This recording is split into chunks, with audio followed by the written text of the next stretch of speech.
My time has expired, but if I may, Mr. Chairman, just one question of Dr. Cochran, because you have very clearly articulated your perspective that we should not expand the nuclear loan guarantee program. We should not pursue the spent fuel reprocessing.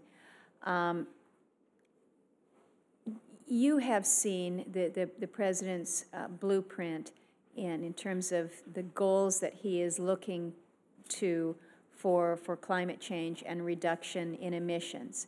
He's looking for an 83% reduction in emissions by 2050. I mean, it's pretty aggressive. Do you believe that we can achieve the goals that he is setting out without nuclear? First of all, we have nuclear. We have 104 plants. They've been increasing their capacity factor and their capacity. And there will be more nuclear plants. So nuclear is in the mix, and nuclear is here to stay. Well, but when you say that, I want to follow on the question that I asked to Mr. Fertel. Well, I want to finish my answer. If, in fact, we do not have an increase, if we just stay at our 104, can we get there from here? Let's put in place the policies that will achieve our priority objective, which is the mitigate climate change.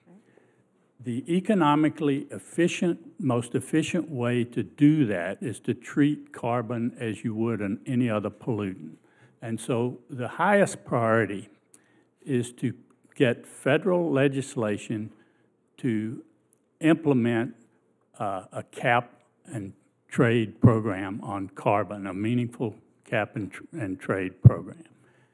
And we should solve the climate issue by dealing with the pollutant, not by going out and subsidizing your favorite technologies. There's a role for federal subsidies. That's clearly There's a what role we're doing. for loan guarantees. Yeah. But it's not to, as Mr. Fertel wants to do, provide unlimited loan guarantees to all the nuclear plant owners and operators that come to the table and want to build a new nuclear plant. So now, can we wait just a minute. I still want to get back to my question, which is, can we achieve the level of reductions that the President is looking for, given what we have with our current nuclear capacity? NRDC thinks we can, but more importantly, we ought to put in place the policies that get us there the quickest, most safely, and at the least cost to the federal government. And our concern is that providing these unlimited loan guarantees to the nuclear energy industry will ultimately reduce the efforts to deploy technologies that can provide carbon offsets more cheaply and more quickly. Now, let's just take, first of all, let's recognize that the loan guarantees are not needed for those utilities that are regulated, because they can they can go to their PUCs and get money provided through increased rates and finance these plants. He mentioned that it would likely eliminate or reduce the number of merchant plants we build. Well, let's take a case. Let's take the business model for Calvert Cliffs plant right down the street.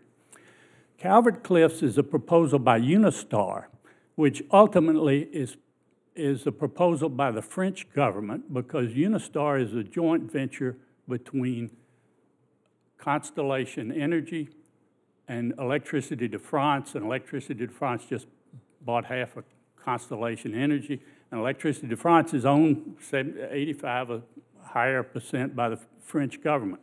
They want to build a French plant, EPR, Dr. which Cochran, is built by double- Areva, owned by the French I'm double government. over my time here. I'm 5 minutes over, and I'm not quite sure where you're I'm going not sure with I'm it. not over my time, but let Well, me finish my point. You are over your time, and where you're going Where I'm going really is that your inconceivable. loan guarantees, you've got to go to your constituents and the constituents in New Mexico and say, we want to tax homeowners, families, so that we can provide insurance to the French government so that through electricity to France, they can enter the American market, sell electricity below cost so that consumers in Washington, D.C. and Baltimore don't have to provide energy efficiency, and they can make a profit by selling nuclear energy below cost. I think that's a bad model for solving climate. It's a bad model. It's a bad business model for having efficient nuclear power plants. I think where the Natural Resources Defense Council is coming is they do not believe that nuclear should be any part of the solution for this country, and I'm disappointed with your response. Thank you, Mr. Chairman. Senator, the highest priority program of the Natural Resources Defense Council is to achieve federal legislation that will cap carbon emissions. This happens to be the single most important federal policy that would help the nuclear industry. The second most important federal policy that could help the nuclear industry would be to encourage the development and deployment of plug-in hybrids and electric vehicles. This is also a priority of our organization. So don't tell me that... We will work with you on that one. Thank you, Mr. Chairman. Thank you very much, Senator Udall.